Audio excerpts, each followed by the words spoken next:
In this video, I'm gonna dive into how to give a great persuasive speech. I'm gonna share with you my 5-part formula that works anytime, any place, for any audience, with any topic. Easy breezy. Before we dive into how to give a good persuasive speech, it's first important to just talk about what does it mean for a speech to be good and persuasive. So a good speech, in my opinion, is one that engages the audience, that draws people in, that has them hanging on every word and wanting to hear what you have to share.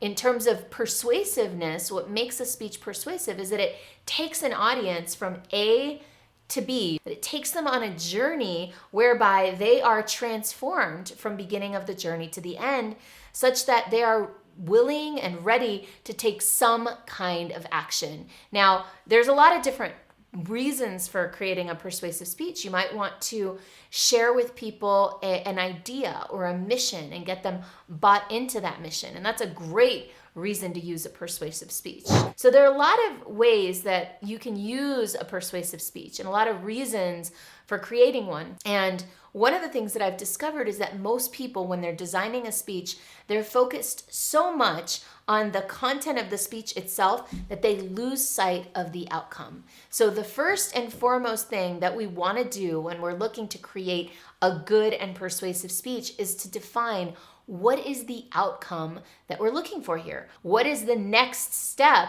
for the audience to move into, for them to move further down this path? I wanted to start with that because I feel like we need to begin with the end in mind. So I ask you, what is this speech for? What do you want to create a great persuasive speech for? What's the outcome that you're looking to achieve? Are you looking to inspire people? And if so, what are you inspiring them to do? What's the next action that you want them to take? So that's the first and most important thing that needs to be addressed before we even sit down to start defining a speech. What is the outcome that you want to create? And then we'll come back to that. I use a 5-part formula to actually construct a speech. It's very, very simple. So the first part of the formula is the why. So it's the why the audience is going to benefit from this speech. You always want to tie back whatever you're presenting back to what's in it for them. The audience, most of the time, much of the time, they're sitting in a room. You might be the 3rd or 4th speaker or 15th speaker that they're seeing that day or that weekend. And so many speakers get up, so many people just focus on them. Hey, I'm here to deliver this content to you, and I'm going to talk about this, that, and the other. Whereas a persuasive speech opens focusing on the audience. So I use a little trick to help me stay connected to the focus on the audience. And you can use this trick too. It's called a hook. And actually I do it in all my videos. In the hook, I position the content that I'm going to share and why it's valuable to the audience.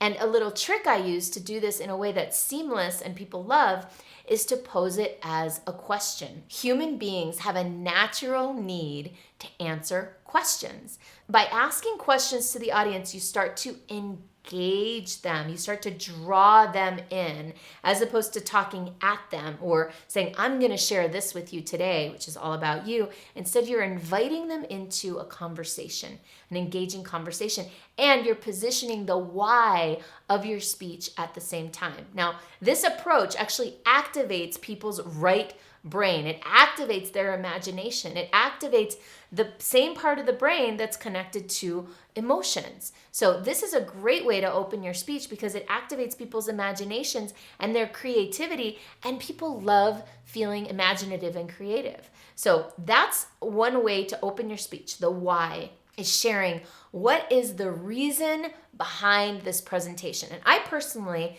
like to share 2 whys. I like to share the why that's right here, right now. How would this impact you? And then because of who I am and what I do, I like to also share the bigger why. And I share, why would it be beneficial if work felt like play every day? How would the world benefit? How would this contribute to humanity if everybody were like this? And I elevate the topic so now people feel connected to something beyond just themselves. So you can use this technique too. You can open your presentation positioning the why, the little why, with the people in the audience, and then you can bring it up a notch and say, but there's a bigger reason why this topic is important, and then you can share that bigger reason. So that's the first piece, why it's relevant to them, why it's relevant on a bigger scale. Now, inside the why, I sometimes like to include a little thing I call problem solution. So problem solution is where we set up what the pain point is, what the problem that this audience is facing. Whatever they know already is the problem. A lot of times we know something that the audience doesn't. That's why we're getting up to speak. But we want to be careful about how we position the problem, because if they don't realize they have this problem yet, they're not going to resonate just yet with what you're sharing. So you want to share the problem that they know they have and admit, and go into the problem that they know and have and don't necessarily talk about. So in other words, the emotional problem that's a layer deeper. So now you've basically established the why, that this presentation is going to solve this massive problem that doesn't feel good, that causes emotional pain, and we're going to solve it with this system or program or content or structure or framework or whatever it is you're presenting. We're going to solve that problem right here, right now. So that's the why portion of a persuasive presentation. Now, of course, the solution is what we're going to talk about today, and that leads us into the what. And when you dive into the what, that's when you can make a promise to your audience. So the what is a really good time to share what it is you're going to cover and get them excited for it. Bringing them in a little bit like this, almost like a seduction, is going to go a long way in keeping people engaged in your presentation for the full time. So you present the what, you present the solution that you're providing, and a promise about what you're going to deliver. Now, in this case, I also sometimes share with people, and by the way, these are the exact things that you're going to walk away with. Certain people like knowing exactly what we're going to cover. Now, the why is the first piece, the what is the second. Now we dive into the who. Now, there's two components of the who. There's the who that's in the room, in your audience, and there's the who that is you. But essentially, we want to talk about who this is for, who in the audience this makes sense for. You can really start to play a little bit with identifying who in the audience is really going to be ready to take those next steps, to take action once you get to the end of your presentation. And then like to focus on who, the you part, meaning why are you a credible resource on this? Why are you the one on the stage talking about this? Why are you qualified to give this information to the room? Who are you? What do you know? Inside of that, there are two areas you can focus on, or both. One is your area of credibility and expertise, what makes you an expert from an objective perspective. That might be your career path, it might be your accolades, your degrees, your certifications, your accomplishments, all of that stuff. And then over on the other side is the more personal version, your story. You know, there's a lot of controversy in the world of speaking about how much of your story to share. And quite honestly, what I find is that people want to know who you are. They want to hear your story. Now, they don't want to hear your whole story or the things that aren't necessarily relevant to what you're teaching. All right, so why, what, who? Now we get into the how. The how portion of your presentation is the meat.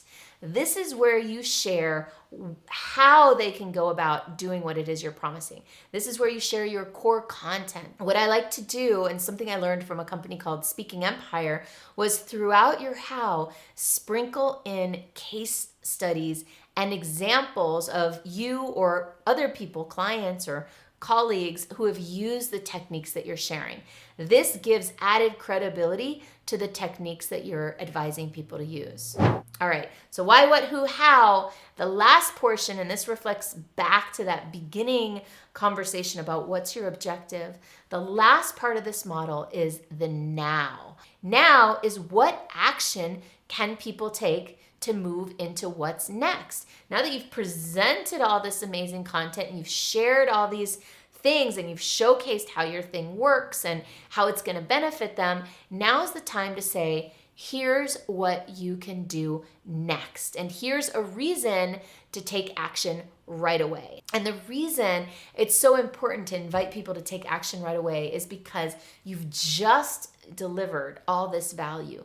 You've just connected with them so much. They are never going to be as connected to you as they are in that moment. So this is the time to invite them to take action. They're never going to be as connected to your message as they are in that moment. If they're a fit, they are hot right there. Whatever that call to action is, that is the moment to make it. So that's my why, what, who, how, now formula for creating a great persuasive speech. If this is the kind of content you like and you want something free to go even further, then go ahead and download my Monetize Your Magic playbook. You can get that for free at the link below. It's going to help you align your business with who you really are, the message that you were put on this earth to deliver, and help you monetize that message in a way that's energy rich, sustainable, and scalable. Enjoy.